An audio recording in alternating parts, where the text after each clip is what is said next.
The moon has always occupied a special place in human consciousness, hanging in our night sky as a constant companion that has inspired poets, guided navigators, and beckoned explorers. For decades after the Apollo missions returned with their precious cargo of lunar rocks, scientists believed they had a fairly complete picture of Earth's only natural satellite. The prevailing narrative was straightforward enough. The moon was a dead world, geologically frozen in time, bone dry throughout its interior, and devoid of any recent activity that might suggest ongoing processes beneath its dusty surface. This understanding shaped how we thought about lunar exploration and what resources, if any, might be available for future missions or settlements. China's Chang'e program has dramatically rewritten this story. Named after the Chinese goddess of the moon, the series of increasingly ambitious missions has transformed our understanding of lunar geology, chemistry, and history in ways that seemed almost impossible just a few years ago. The discoveries emerging from these missions read like a revision of everything we thought we knew, challenging fundamental assumptions and opening doors to possibilities that were previously relegated to the realm of science fiction. The Chang'e program began modestly enough with orbital missions, but it was the landing missions that started delivering truly unexpected results. When Chang'e 4 became the first spacecraft to soft land on the far side of the moon in January 2019, it wasn't just a technical achievement. The location itself, within the von Karman crater in the South Pole Aitken Basin, was chosen specifically because it represented some of the moon's most ancient terrain. Scientists expected to find rocks that would tell stories from the very early solar system, and they did. But they also found evidence that contradicted the textbook description of a geologically dead world. The rover Yutu-2, which accompanied the Chang'e 4 lander, began examining the lunar surface with a suite of sophisticated instruments. Among these was a ground-penetrating radar system that could peer beneath the surface, creating a subsurface profile of the landing site. What it revealed was startling. The structure beneath the surface was far more complex than anticipated, with distinct layers that suggested multiple episodes of volcanic activity, some of which appeared to be surprisingly recent in geological terms. But it was Chang'e 5, which launched in November 2020 and returned samples to Earth the following month, that truly began the revolution in lunar science. This mission targeted a region called Oceanus Procellarum, one of the moon's dark maria, or seas, that are actually vast plains of solidified lava. So the site was chosen because orbital observations suggested it might contain relatively young volcanic rocks. When scientists began analyzing the returned samples, they discovered basaltic rocks that formed about 2 billion years ago, making them by far the youngest volcanic samples ever collected from the moon. This discovery alone required a significant rethinking of lunar evolution. Previous samples from the Apollo and Luna missions had suggested that lunar volcanism essentially ceased about 3 billion years ago as the moon's interior cooled and solidified. The existence of volcanic activity a billion years later meant that something was keeping the moon's interior warm and partially molten far longer than models had predicted. And it raised immediate questions about the heat source sustaining this volcanism, and whether volcanic activity might have continued even more recently or might still be occurring at very low levels today. The implications extended beyond academic curiosity. A geologically active moon, even in its recent past, meant that volcanic processes could have concentrated valuable minerals and elements in ways that a completely dead moon would not. Volcanic activity creates chemical gradients and allows for the formation of mineral deposits that are far easier to extract and process than material that has simply been sitting unchanged for billions of years. For anyone thinking about future resource extraction on the moon, this was tremendously important news. As scientists continued examining the Chang'e 5 samples with increasingly sophisticated analytical techniques, more surprises emerged. Behind the rocks contained minerals and chemical signatures that simply shouldn't have been there according to the prevailing dry moon hypothesis. For decades, one of the most firmly established facts about the moon was that it formed in a giant impact between Earth and a Mars-sized body early in solar system history. The energy of this collision would have vaporized any water or volatile compounds, and the moon's weak gravity and lack of atmosphere meant that any water arriving later via comets or asteroids would quickly be lost to space. The samples returned by Apollo missions contain no water in their crystal structures, seemingly confirming this picture. Yet the Chang'e 5 samples told a different story.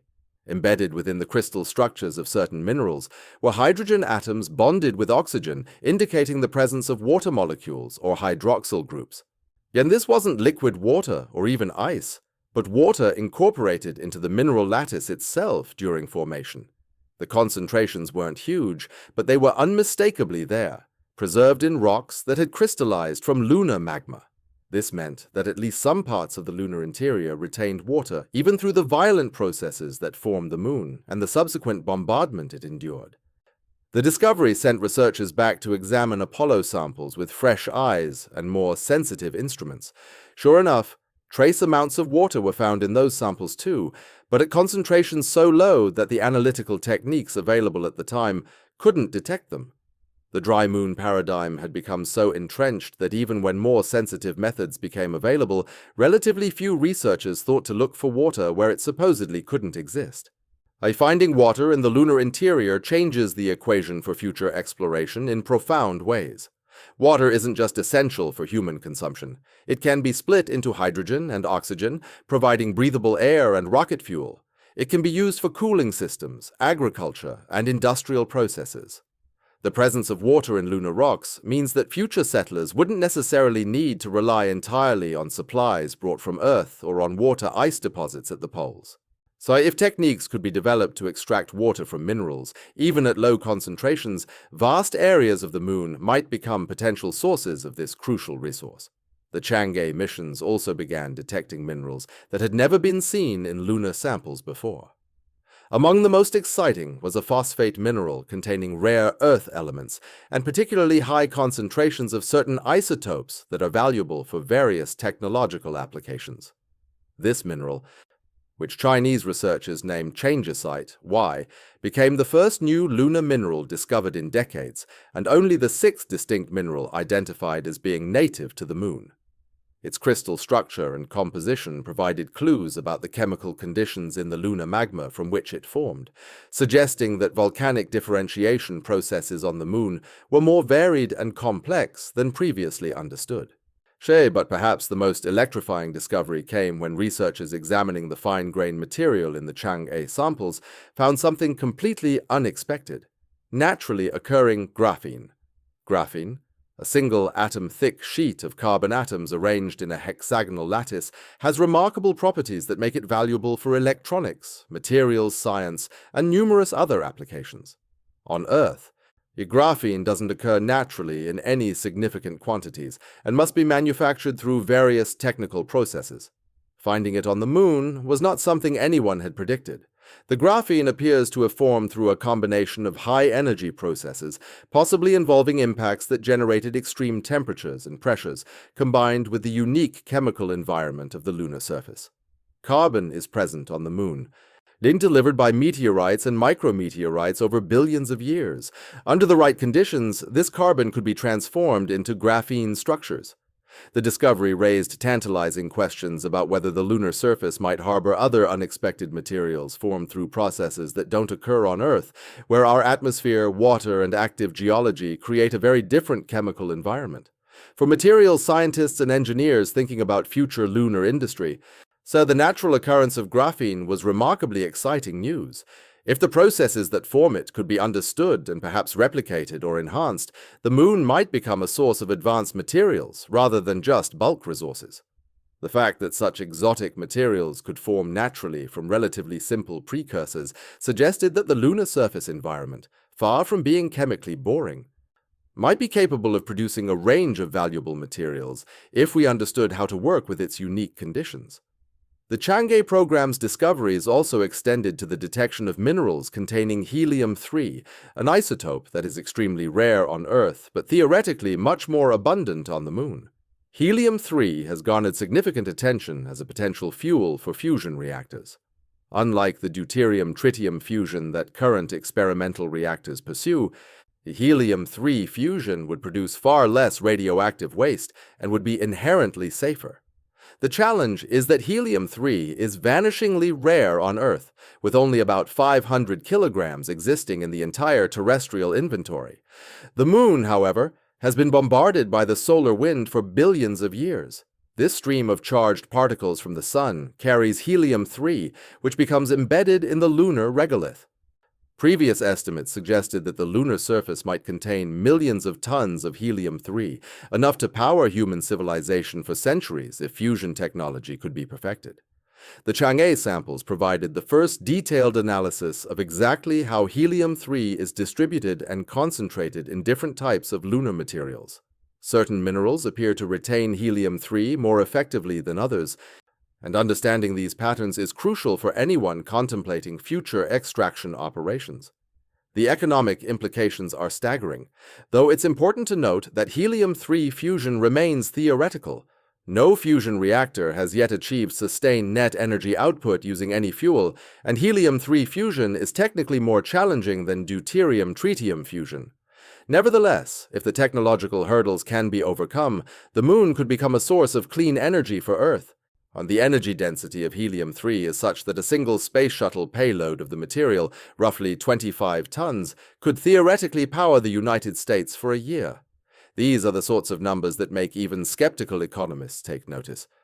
Beyond specific discoveries about water, minerals, and unusual materials, the Chang'e missions have revealed something perhaps even more fundamental. The Moon's geological history is far more complex and extended than we thought. The young volcanic rocks from Chang'e 5 were just the beginning. As researchers have analyzed the samples and compared them with data from the orbiters and rovers, a picture has emerged of a moon that remained geologically active over a much longer period, with processes that varied significantly from region to region. Different areas of the moon appear to have had different thermal and chemical evolution paths. The Maria, those dark plains visible from Earth, are not uniform in composition or age. Some contain basalts that are rich in titanium, while others are titanium poor. The ages of the volcanic flows vary by billions of years. This diversity suggests that the Moon's interior was not uniform, but instead consisted of different chemical reservoirs that melted and erupted at different times, driven by different heat sources and geological processes. Understanding this complexity is crucial for planning future exploration and resource utilization. If different regions have different compositions and histories, they'll have different resources available. Some areas might be rich in water-bearing minerals, others in rare earths, others in helium-3. Creating a comprehensive map of lunar resources will require extensive exploration, but the Chang'e discoveries provide a framework for understanding what to look for and where different types of deposits might be found. The missions have also provided new insights into the mysterious lunar swirls, strange bright markings on the surface that had puzzled scientists since their discovery. The data from Chang'e orbiters and surface missions suggest these swirls are related to magnetic anomalies in the lunar crust. Although the Moon today has no global magnetic field, certain regions retain remnant magnetism from ancient times, when the Moon might have had a more substantial magnetic field generated by a molten core. These magnetic anomalies appear to shield the surface from the solar wind, preventing the darkening that normally occurs over time and creating the bright swirls. Understanding these features helps scientists reconstruct the Moon's magnetic history and provides clues about its internal structure and evolution. The connection between magnetic anomalies and lunar swirls represents just one example of how our understanding of lunar features continues to evolve. The Chang'e missions have contributed significantly to this evolving picture by providing ground truth data from regions that had only been observed remotely. This approach of combining orbital observations with surface measurements has proven essential for validating and refining theories about lunar geology. One of the most significant areas where Chang'e has challenged previous assumptions concerns the distribution and abundance of lunar resources. Before these missions, scientists had developed resource estimates based primarily on Apollo samples and remote sensing data. The Apollo missions, however, sampled only a small fraction of the lunar surface, all from equatorial regions on the near side. This limited sampling raised questions about whether Apollo materials truly represented the Moon's overall composition or were merely characteristic of specific localities. Chang'e 5's landing site selection deliberately targeted a region that differed geologically from Apollo sites. The mission touched down in Oceanus Procellarum, the ocean of storms, one of the largest dark plains on the lunar nearside. This vast basaltic plain had shown intriguing features in remote sensing data, including evidence of relatively young volcanic deposits.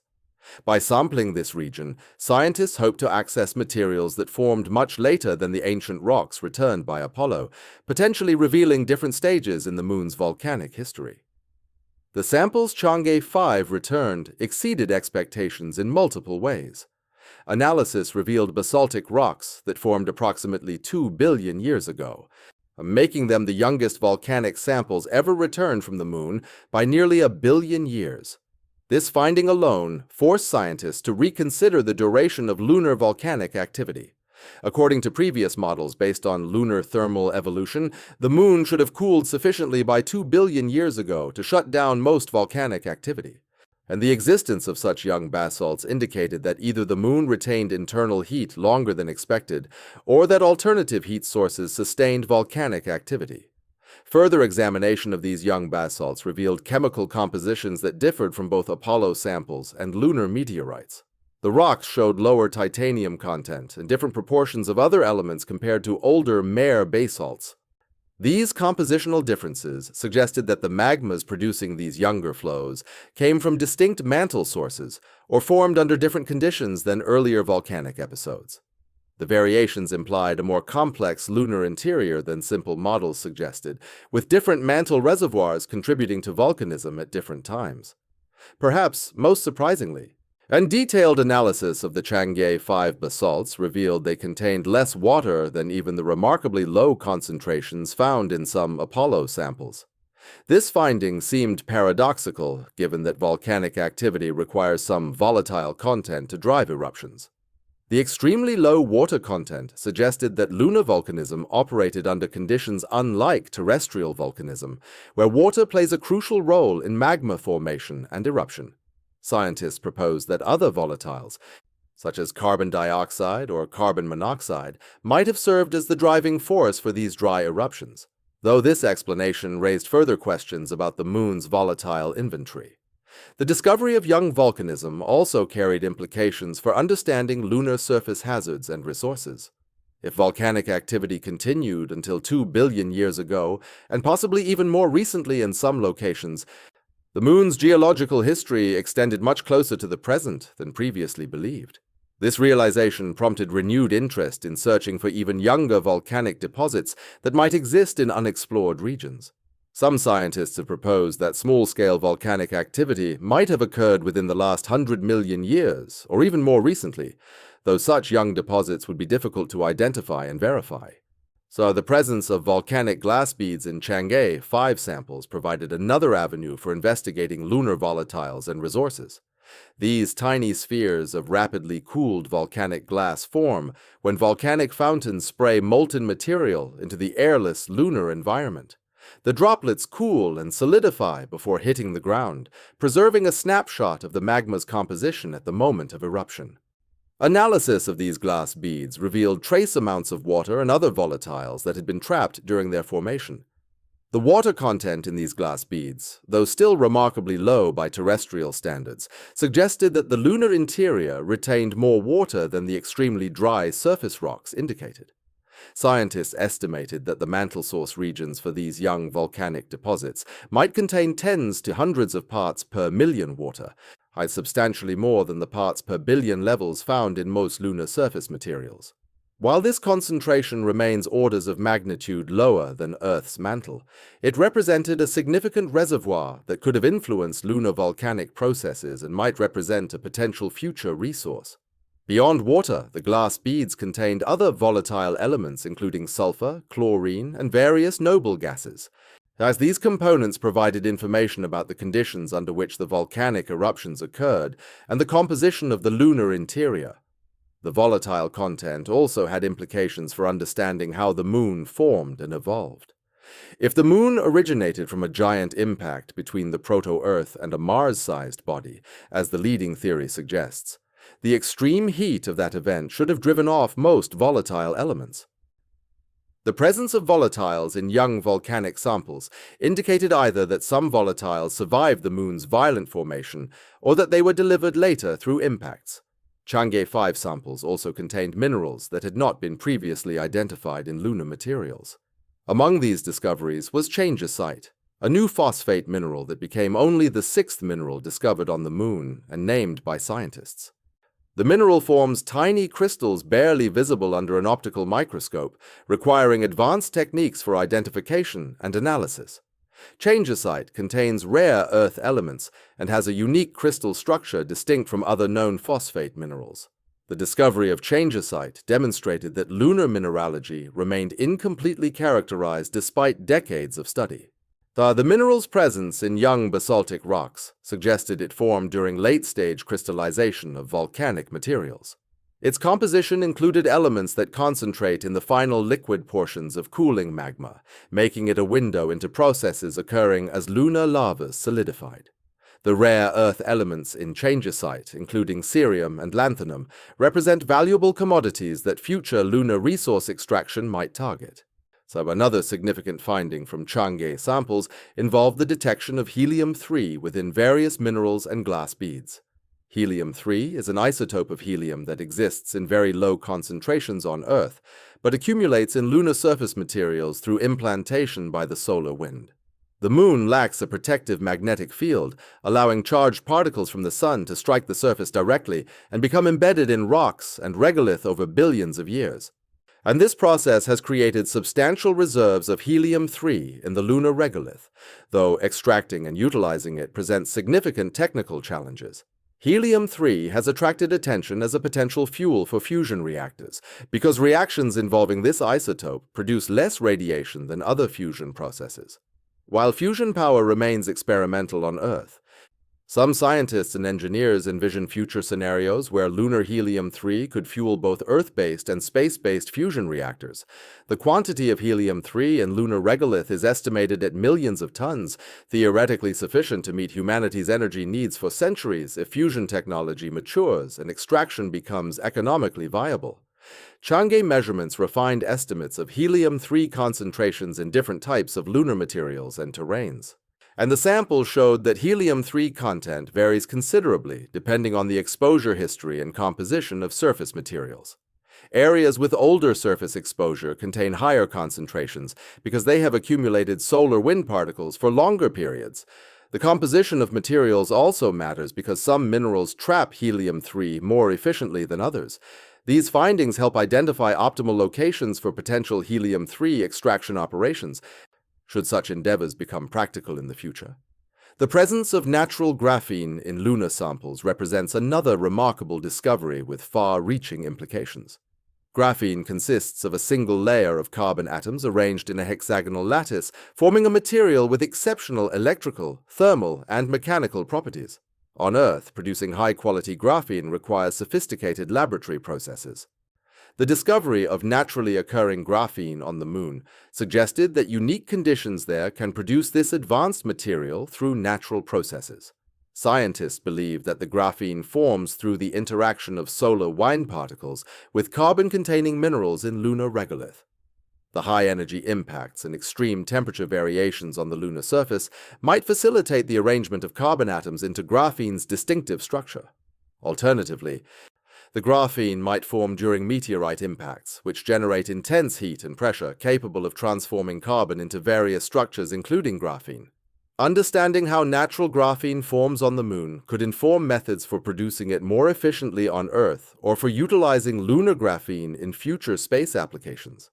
The detection of graphene required advanced analytical techniques because the material exists in tiny quantities dispersed throughout samples. Researchers use transmission electron microscopy and Raman spectroscopy to identify the characteristic structure and properties of graphene at the nanoscale. The discovery prompted searches through archived samples from Apollo missions, revealing that graphene likely existed in those materials as well, but had gone unnoticed because appropriate analytical methods were not applied or available at the time. Beyond its scientific interest, Graphene's presence on the Moon carries implications for future space technology and infrastructure. Graphene's remarkable properties make it attractive for numerous applications including electronics, composites, batteries, and solar cells. If lunar graphene can be extracted and processed in situ, it might serve as a local resource for manufacturing advanced materials and components on the Moon, reducing the need to transport such materials from Earth. However, the feasibility of utilizing lunar graphene depends on developing appropriate extraction and processing technologies that can operate in the harsh lunar environment. Chang'e missions have also investigated the three-dimensional structure of the lunar regolith using ground-penetrating radar. This technique involves transmitting radio waves into the ground and analyzing the reflected signals to map subsurface layers and structures.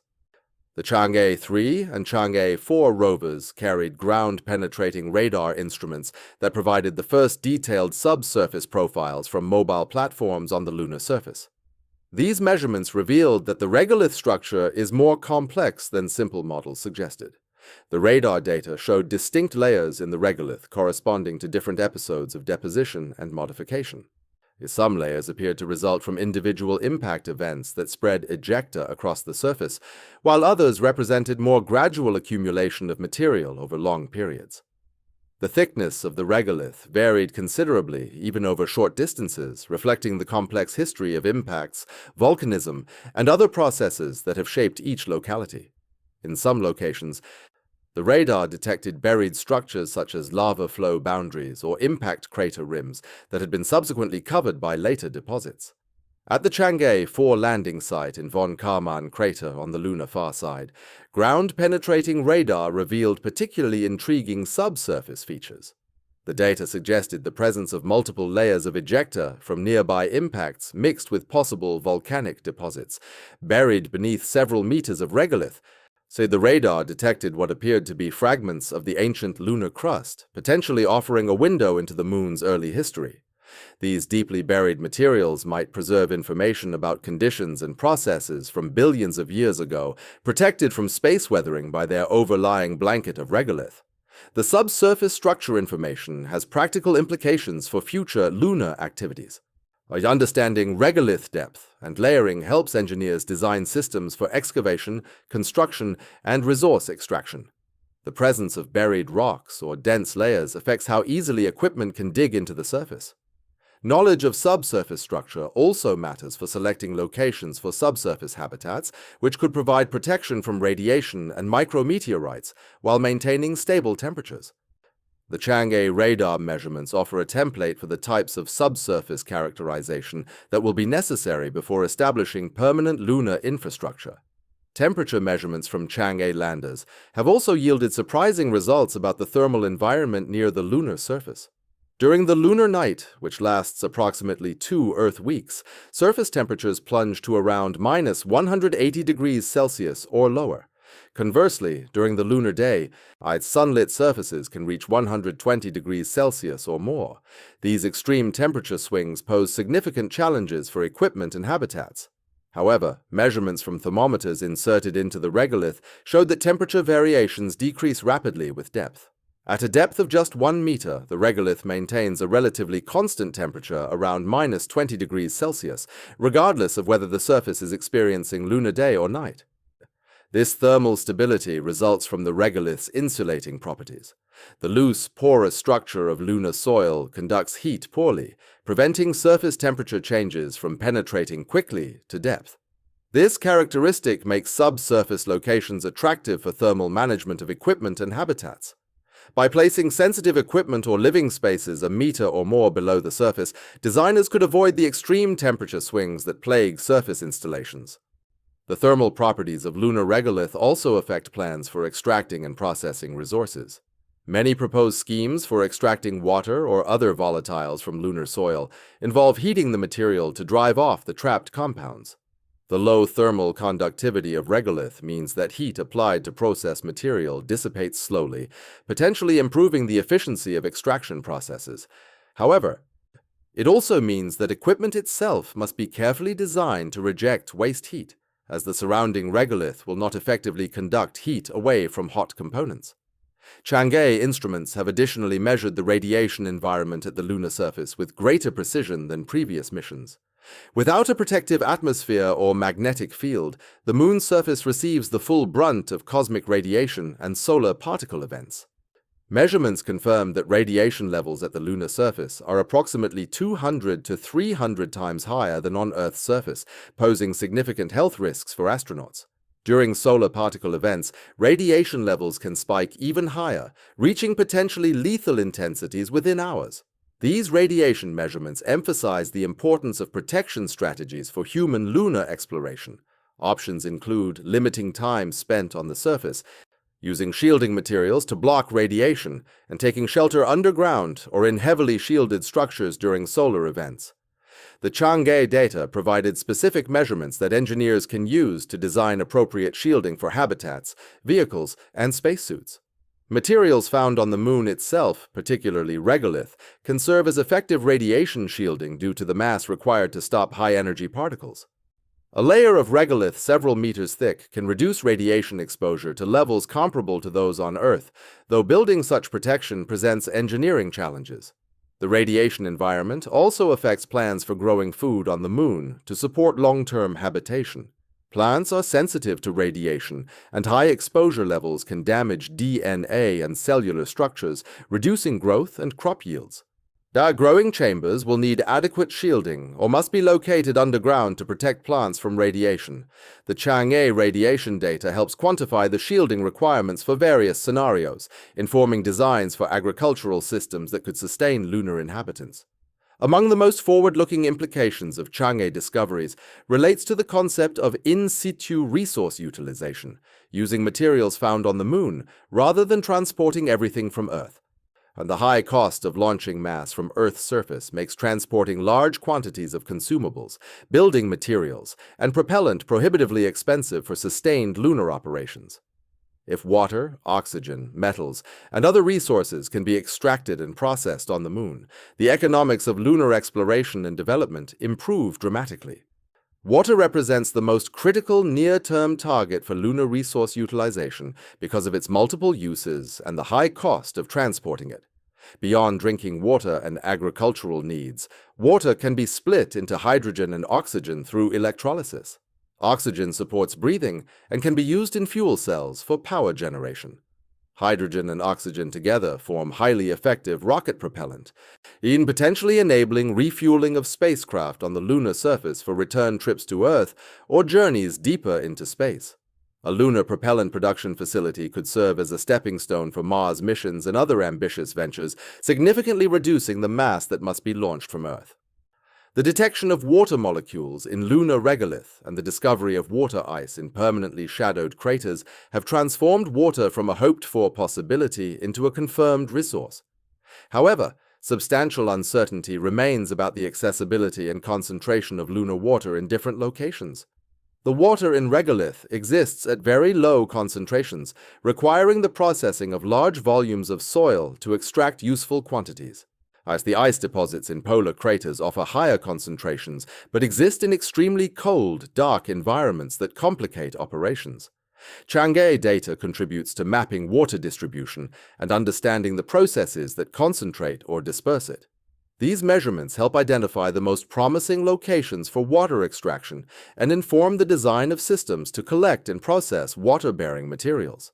Several concepts have been proposed for lunar water extraction, ranging from simple heating systems that bake water out of regolith to more sophisticated chemical processing methods. The specific approach that proves most practical will depend on factors including water concentration, desired production rates, available energy, and equipment mass and complexity. Oxygen extraction from lunar minerals represents another high-priority resource utilization goal. Oxygen makes up over 40% by mass of lunar rocks and regolith, bound chemically in various minerals. While not as immediately accessible as molecular water, this mineral-bound oxygen is far more abundant. Several processes can extract oxygen from lunar materials, including hydrogen reduction of iron oxides and molten salt electrolysis of regolith. These processes require significant energy input, but could produce oxygen in quantities sufficient to support both life support needs and propellant production. The development of oxygen production technology specifically tailored for lunar conditions represents one of the most active areas of current research. The Chinese Academy of Sciences has been testing various approaches, including systems that could process multiple kilograms of regolith per hour. Such production rates might seem modest, but they're more than adequate for early outpost operations. A single person requires about 840 grams of oxygen per day, meaning a system processing just 5 kilograms of regolith could potentially support a small crew while simultaneously generating oxygen for other purposes. Water extraction from lunar minerals presents a different set of challenges. The hydroxyl groups identified in Chang'e 5 samples aren't concentrated in specific deposits, but rather distributed throughout the mineral structures. This means extraction would require processing large volumes of material. However, the sheer abundance of these materials across the lunar surface makes the total available resource enormous. Various extraction techniques are being studied, from simple heating methods that could release water vapor at relatively low temperatures to more complex chemical processes that might achieve higher yields. The implications of water availability extend beyond drinking water and oxygen production. Water can be split into hydrogen and oxygen through electrolysis, creating the components for highly efficient rocket propellant. Liquid hydrogen and liquid oxygen represent one of the most powerful chemical propellant combinations available, offering specific impulse values that make them ideal for space operations. A lunar base capable of producing this propellant could serve as a refueling station for missions venturing deeper into the solar system, dramatically reducing the mass that must be launched from Earth. This concept fundamentally changes the economics of space exploration. Currently, missions must carry all their propellant from Earth, where escaping our planet's gravity requires enormous amounts of energy. The tyranny of the rocket equation means that adding more propellant requires larger rockets, which require even more propellant to lift themselves. Breaking this cycle by producing propellant on the Moon, where gravity is 1/6 of Earth's, creates opportunities that were previously prohibitively expensive. The natural graphene discovery opens entirely different technological possibilities. On Earth, graphene production requires sophisticated equipment and controlled conditions, typically involving chemical vapor deposition or mechanical exfoliation of graphite. The presence of naturally formed graphene on the Moon suggests conditions existed where carbon atoms arranged themselves into these perfect hexagonal sheets without human intervention. Understanding how this occurred could inform new production methods while also providing insight into lunar surface chemistry. Graphene's remarkable properties make it valuable for numerous applications. Its strength-to-weight ratio exceeds that of any other known material. It conducts electricity better than copper and heat better than diamond, while being essentially transparent. In a lunar context, graphene could be incorporated into habitation materials, electronics, and life support systems. The ability to harvest naturally occurring graphene, even in small quantities, could supplement manufactured materials brought from Earth. The volcanic glass beads containing water represent a particularly intriguing resource. These tiny spheres, reformed from lunar volcanic eruptions billions of years ago, are scattered across extensive areas of the Moon's surface. Their small size makes them relatively easy to collect using mechanical or electrostatic methods. Some researchers envision robotic systems that could gather these beads, process them to extract water, and operate largely autonomously between human visits. What makes these resources even more valuable is their distribution. Unlike terrestrial ore deposits concentrated in specific geological formations, lunar resources appear widely distributed. This means that future bases could potentially be established in many different locations without requiring extensive prospecting. The flexibility to choose sites based on other criteria like solar illumination, communication with Earth, or proximity to scientifically interesting features makes mission planning considerably simpler. And the presence of recent volcanic activity, while not offering immediate practical resources, provides something equally valuable for a long-term lunar development. It suggests that the Moon's interior retains heat and possibly volatiles. Future deep drilling operations might access warm subsurface zones or even pockets of gas and liquid. The possibility of geothermal energy utilization, though speculative at present, can't be entirely dismissed. Even modest heat flow could potentially be harnessed for temperature regulation or small-scale power generation. Chang'e samples have also revealed unexpected complexity in the Moon's surface chemistry. Solar wind bombardment over billions of years has implanted hydrogen, helium, and other ions into surface materials. These implanted elements can be extracted through heating, providing another source of volatiles. While the concentrations are low, and the total mass available across the vast lunar surface is substantial. This solar wind gardening effect means that the very top layer of lunar regolith continuously accumulates these elements, creating a renewable resource on geological timescales. The rare Earth elements identified in some Chang'e samples add another dimension to lunar resources. These elements, despite their name, aren't particularly rare in absolute terms, but are seldom found in concentrated, yet economically viable deposits on Earth. They're essential for modern electronics, powerful magnets, and various high-tech applications. The prospect of lunar rare Earth deposits is preliminary, but even modest concentrations could justify extraction given the high value of these materials. Helium-3 deserves special attention among lunar resources due to its potential application in fusion energy. This isotope is extremely rare on Earth because our magnetic field deflects most of the solar wind that carries it. The Moon, lacking such protection, has accumulated helium-3 in its surface materials over billions of years. While fusion power using helium-3 remains theoretical, its advantages over other fusion reactions are significant. It produces no neutrons, eliminating many radiation concerns, and potentially enabling more compact reactor designs. The concentration of helium-3 in lunar regolith is measured in parts per billion, meaning enormous quantities of soil would need to be processed to obtain usable amounts. However, proponents argue that the energy density of helium-3 fusion makes even this large-scale processing worthwhile. A single space shuttle cargo bay filled with helium-3 could theoretically power a major city for a year. While this remains speculative and dependent on fusion technology that doesn't yet exist in practical form, it represents the kind of transformative potential that makes lunar resources so compelling. Beyond specific resources, Chang'e discoveries have revealed something more subtle but equally important regarding the lunar environment itself. The confirmation of recent geological activity means the Moon isn't the static, unchanging body many assumed. Understanding how and when changes occur matters for any long-term human presence. Infrastructure must be designed to withstand not just the harsh conditions everyone knows about, but also potential processes we're only beginning to understand. Moonquakes, for instance, have been detected by various missions, but are now being reconsidered in light of evidence for recent volcanic activity. And these seismic events might indicate ongoing internal processes rather than just thermal contraction or tidal stresses. For surface operations, this means seismic monitoring becomes more important. Buildings and equipment must account for ground motion, though lunar quakes are generally weaker than their terrestrial counterparts. The radiation environment also intersects with resource utilization in interesting ways. Lunar regolith itself provides excellent radiation shielding due to its density and composition. Habitats buried under several meters of regolith would offer substantial protection from both solar and cosmic radiation.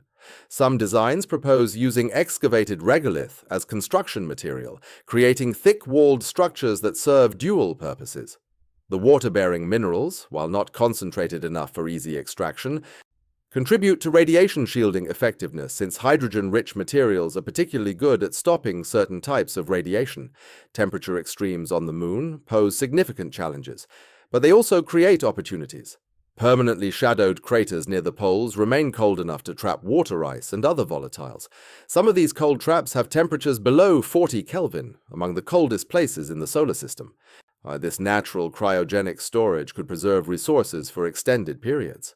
Conversely, the extreme heat of lunar daytime in equatorial regions could power thermal systems without additional energy input. The 2-week day-night cycle presents both challenges and opportunities. Solar power systems must either store enormous amounts of energy to survive the long night or accept intermittent operation. However, some locations near the poles receive nearly continuous sunlight due to the Moon's minimal axial tilt. These peaks of eternal light are prime candidates for early bases, offering reliable solar power and relatively stable temperatures. Their proximity to permanently shadowed craters that might contain water ice makes them even more attractive. Chang'e missions have provided detailed information about surface conditions that enable better engineering decisions. The exact size distribution of regolith particles, their electrostatic properties, and their response to mechanical disturbance all inform equipment design. Something as simple as knowing precisely how fine lunar dust behaves allows engineers to create better seals, filters, and mechanisms. This practical knowledge, accumulated grain by grain and measurement by measurement, forms the foundation for successful operations. The abrasive nature of lunar dust, confirmed through microscopic examination of returned samples, requires special attention. The particles are angular and sharp, created by micrometeorite impacts, rather than the weathering processes that round terrestrial sand grains. This dust clings to surfaces through electrostatic charge and works its way into mechanisms. It abraded spacesuits during Apollo missions and remains a significant concern. However, our understanding its exact properties allows development of materials and designs specifically resistant to these effects. International cooperation in lunar exploration has grown substantially, partly in response to China's achievements. The Chang'e program's success has demonstrated that lunar science and exploration aren't the exclusive domain of the traditional spacefaring nations. This has spurred renewed investment and ambition across multiple space agencies. NASA's Artemis program, Europe's lunar initiatives, and partnerships involving numerous nations all contribute to an expanding presence on and around the Moon. The sharing of Chang'e data with international researchers, while not complete, has been more extensive than some observers expected. Scientific papers describing findings have appeared in major journals, and samples have been made available for joint research projects. This openness benefits everyone. As lunar science advances through collaboration, regardless of which nation's spacecraft collected the data, the Moon is large enough and interesting enough to accommodate multiple exploration programs without conflict. Commercial interest in lunar resources has intensified following Chang'e discoveries. Multiple private companies are now developing technologies for lunar operations, from landing systems to resource extraction equipment. This commercial activity, largely non-existent a decade ago, reflects growing confidence that lunar resources represent not just scientific curiosities, but actual economic opportunities. Whether this confidence is justified remains to be proven, but the investment flowing into lunar ventures would have seemed implausible before recent discoveries. The technical challenges of lunar resource utilization shouldn't be minimized. Every process must function in vacuum, extreme temperatures, and reduced gravity. Height equipment must be highly reliable since repairs might be months or years away. Energy requirements are substantial, and power generation faces constraints from the day-night cycle and the need to minimize mass launched from Earth. These challenges are solvable, but they require sustained effort and substantial investment. Automated systems will likely pioneer lunar resource extraction before human crews arrive in significant numbers. Robotic processing plants could begin operations, learning from failures and optimizing procedures without risking lives. The data these systems generate will inform later human operations, and they might produce stockpiles of water, oxygen, or propellant ready for use when crew arrive. This phased approach reduces risk while building capability incrementally. The legal framework for lunar resource utilization remains somewhat ambiguous. The Outer Space Treaty, signed in 1967, prohibits national appropriation of celestial bodies but doesn't explicitly address resource extraction by nations or private entities. Recent national legislation in countries including the United States, Luxembourg, and the United Arab Emirates asserts the right to extract and own resources removed from celestial bodies. However, international consensus on this interpretation doesn't exist, and questions about claims, property rights, and resource allocation will need resolution as activities expand. China's approach to these legal questions will significantly influence international norms. As one of the major powers in lunar exploration, China's policies and practices will help establish precedents. The collaborative aspects of the International Lunar Research Station concept suggest China recognizes that some level of international cooperation serves its interests. However, and the details of how resources might be shared or allocated remain to be worked out. The scientific value of Chang'e discoveries extends well beyond resource utilization. Each new finding raises additional questions and opens new research directions. The volcanic samples are being analyzed to understand the moon's thermal evolution. The water-bearing minerals provide clues about impacts, solar-wind interactions, and volatile transport. Even seemingly mundane observations about regolith properties contribute to the comprehensive understanding needed to piece together lunar history.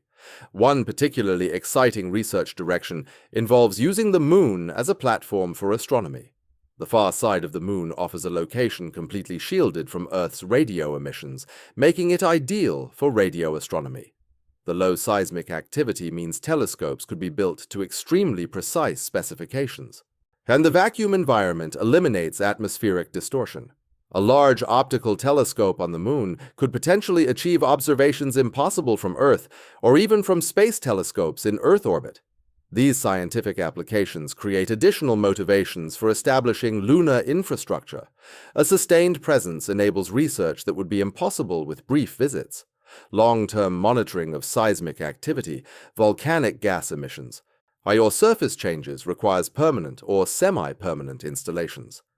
The synergy between resource utilization and scientific research means that capabilities developed for one purpose often enable the other. Training programs for lunar operations are beginning to incorporate knowledge from Chang'e missions. Understanding what conditions are actually like, rather than working from theoretical models, allows more realistic preparation. Geologists can practice with materials that accurately simulate lunar samples. Engineers can test equipment against properly characterized dust. Astronauts can prepare for the specific conditions they'll encounter, rather than generic scenarios. The psychological aspects of lunar habitation also benefit from improved knowledge. Knowing precisely what the environment looks like, how it changes over the day-night cycle, and what activities will be possible helps future crews prepare mentally. So the experience of previous missions provides invaluable insight, but the expanded knowledge base from Chang'e and other recent missions paints a clearer picture of what long-duration lunar stays will involve. Medical considerations for lunar operations include both known challenges like bone density loss and muscle atrophy in reduced gravity, and uncertainties about long-term exposure to lunar dust and radiation. The 1/6 gravity environment represents an interesting middle ground between weightlessness and Earth gravity. Research at this intermediate level could provide insights applicable to Mars and other destinations. The development of countermeasures for health effects will draw on lunar experience while contributing to broader space medicine knowledge. The infrastructure required for significant lunar operations will develop incrementally. Early missions might rely entirely on supplies from Earth. Gradually, local production of oxygen, water recovery, and eventually food production could reduce dependence on terrestrial supplies. This progression towards self-sufficiency won't happen quickly, but each step reduces costs and increases sustainability. The eventual goal of a largely self-sufficient lunar base that manufactures most of what it needs from local materials remains distant but increasingly plausible. The transportation systems connecting Earth and Moon will evolve alongside surface infrastructure. Current concepts mostly involve traditional chemical rockets, but alternatives including reusable landers, propellant produced on the Moon, and even electromagnetic launch systems are being studied. The establishment of lunar orbit as a staging area for deeper space missions adds another dimension to transportation architecture. Spacecraft could be assembled or fueled in lunar orbit. Taking advantage of the Moon's lower gravity well. The role of artificial intelligence and robotics in lunar operations will almost certainly expand. The communication delay between Earth and Moon, though only a few seconds, is enough to make real-time remote control impractical for complex operations. Autonomous systems capable of making decisions without constant human oversight will be essential.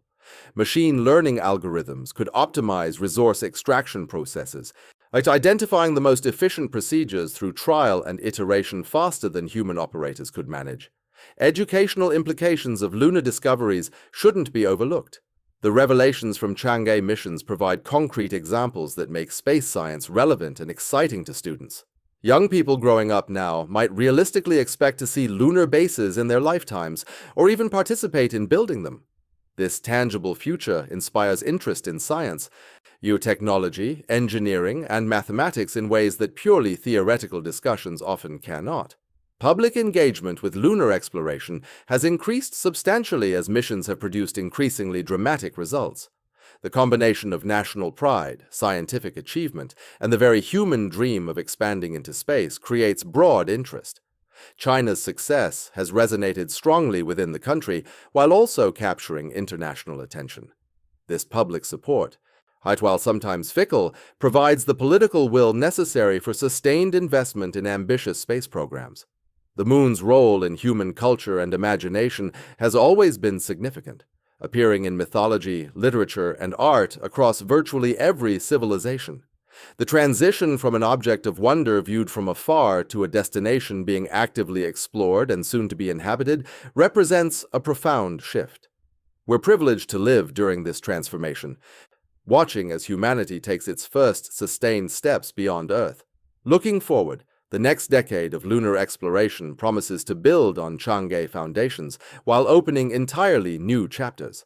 Sample return missions to different locations will test whether recent volcanism and water-bearing minerals are widespread or localized phenomena.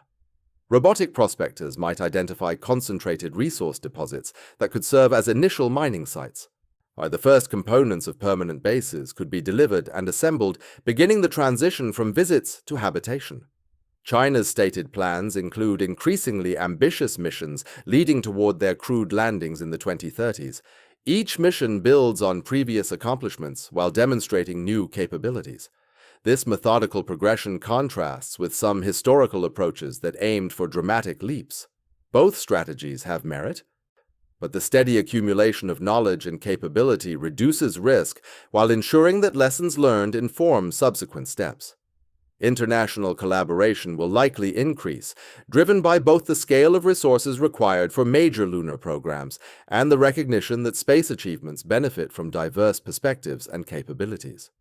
The International Lunar Research Station concept represents one possible model, though its ultimate form remains to be determined. Other collaborative frameworks might emerge, reflecting the various national interests and priorities involved in lunar exploration. The commercial sector's role will probably expand significantly.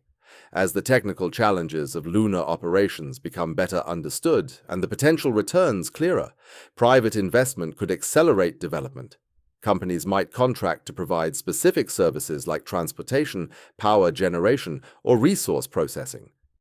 This private sector involvement, properly structured, could reduce costs and increase innovation while allowing space agencies to focus on areas where commercial incentives are insufficient. The discoveries made by Chang'e missions have fundamentally altered our understanding of the moon and expanded the possibilities for future exploration. What once seemed a barren, dead world has revealed itself as a complex, dynamic body retaining traces of recent activity and harboring resources that could support human expansion into space. Water exists in multiple forms, preserved in cold traps and bound within minerals across vast areas. Volcanic activity continued far more recently than previously believed, suggesting internal heat and dynamics we're only beginning to understand. Rare materials, including natural graphene and helium-3 bearing minerals, offer both scientific insights and practical value.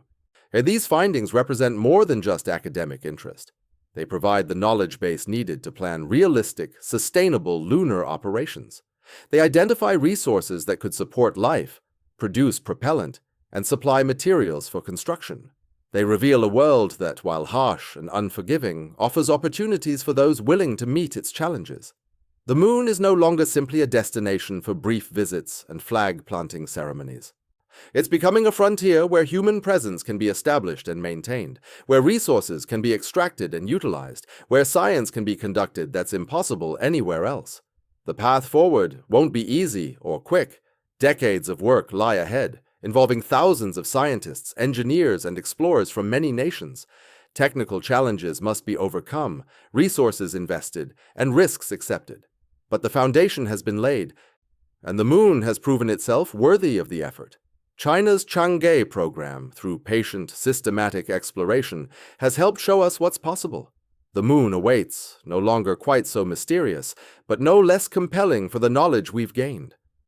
We stand at the threshold of becoming a multi-world species, and the moon is where that transformation begins.